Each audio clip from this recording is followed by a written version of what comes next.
All right. Hello, everyone. This is Andrew with Defiant Tactical Accessories again. I want to go over my TAP setup. Um, I recently, I haven't done a video in in a little while, but one of the last videos I did was reviewing a 511 pouch that I had purchased, an administrative pouch, an admin pouch.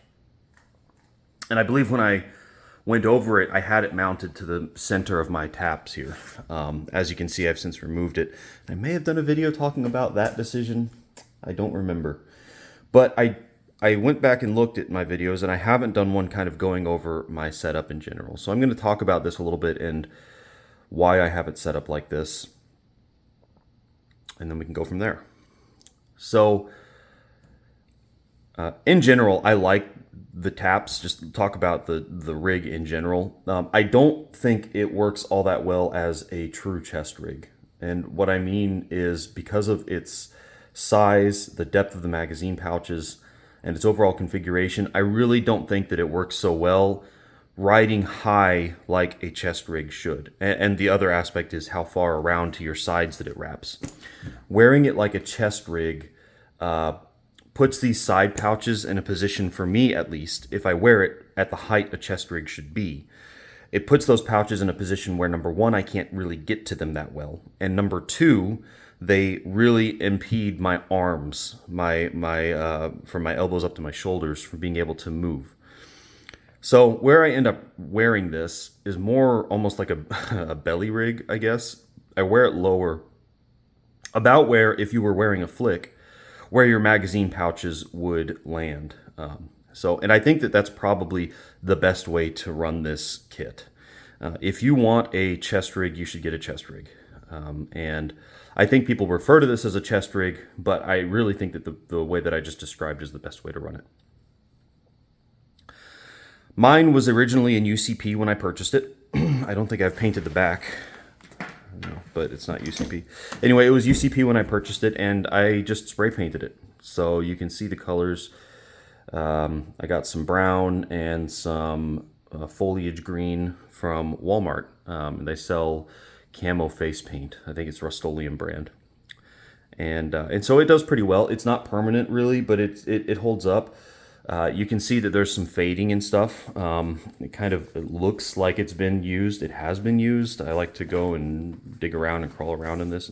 But that's okay because it's really easy to reapply.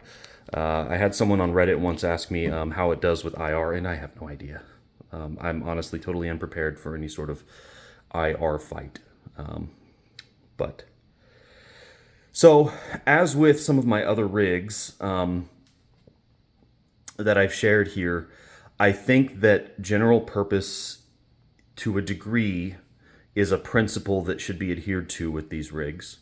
And I also think that, what would be the right word? Mirroring, maybe?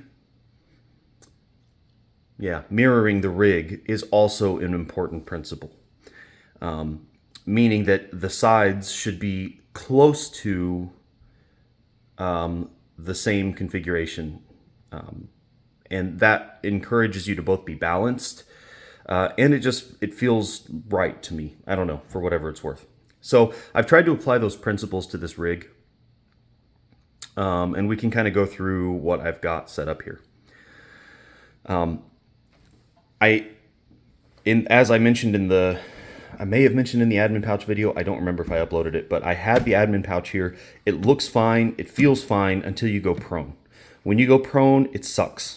So I kind of went back and forth on whether or not I should or shouldn't remove it or whatever, and I ended up just taking it off. I don't know if maybe I'll put it back on at some point in the future, but I didn't like it. I didn't like the feel of being in the prone.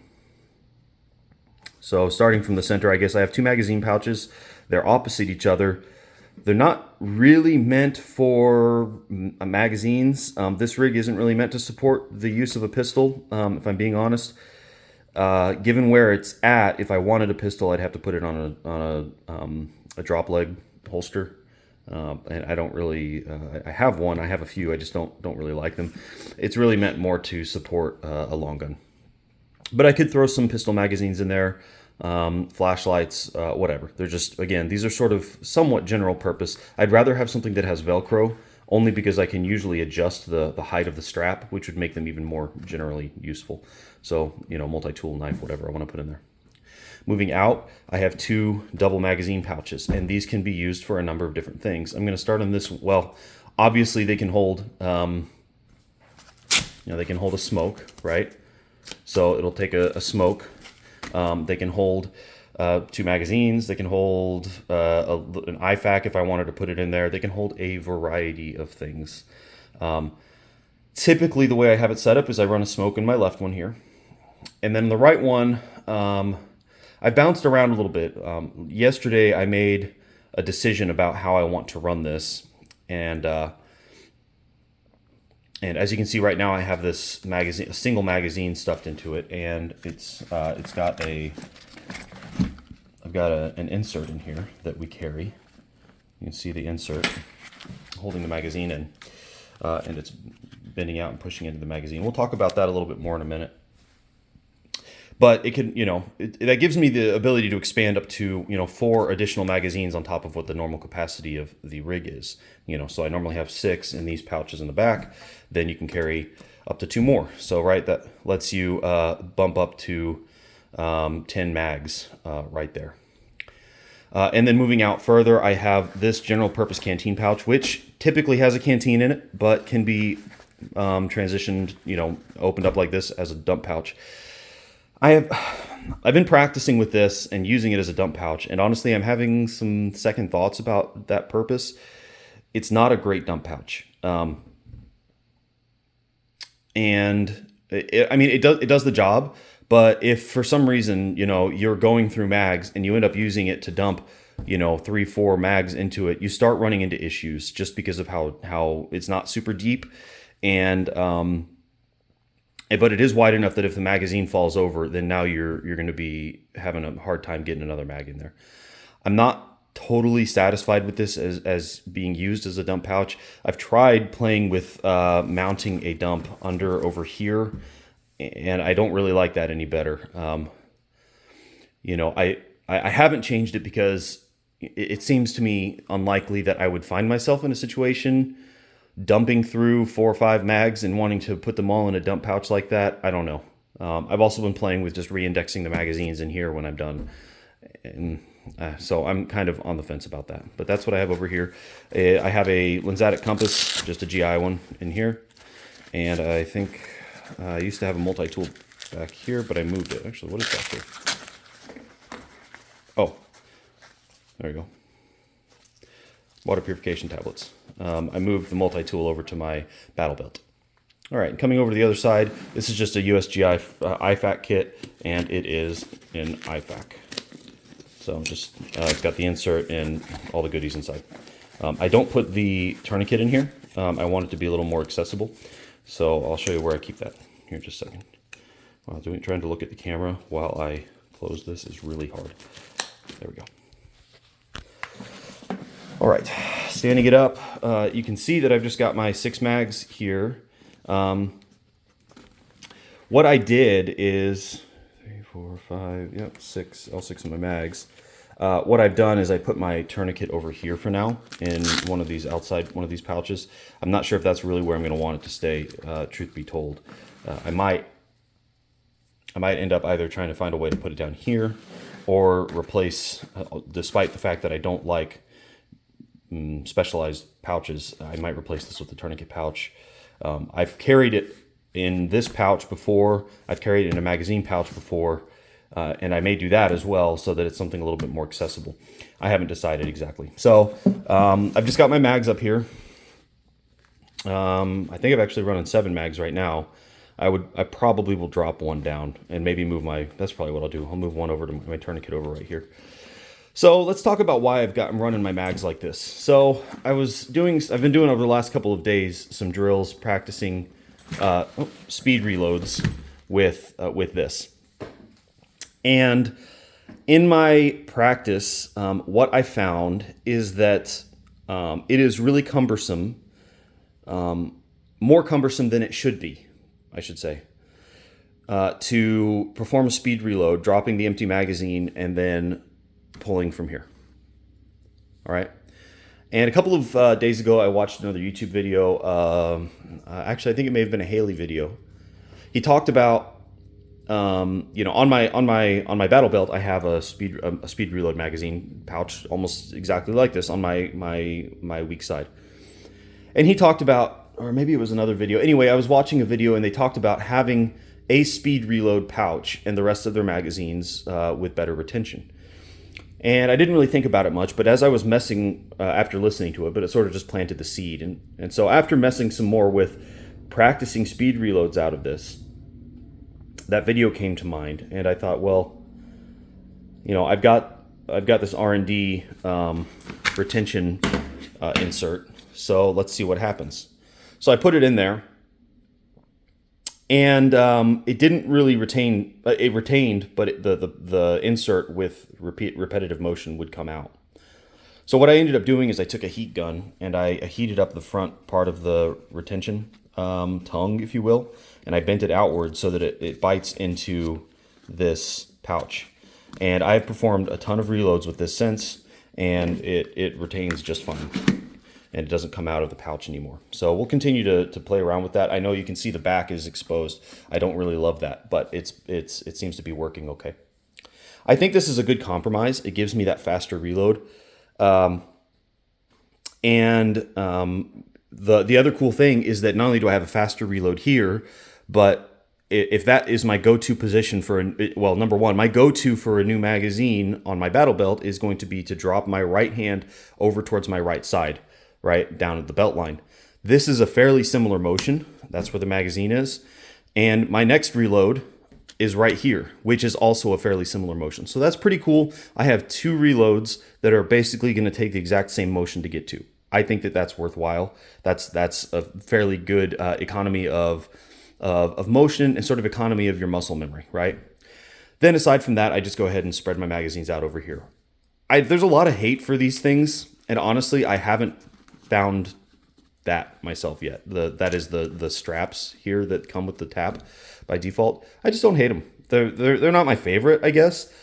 But aside from performing a magazine change, under duress in speed, like a speed reload, they aren't really that cumbersome. Now, if I'm just doing a what I would call a regular, like a tactical magazine change, I think it's fine. They seem to do the job. I don't keep much in the so that's all I have to say about magazines, I guess. Moving on to this, so this was a development from yesterday, actually, and so I think that was new and really was one of the things I wanted to share.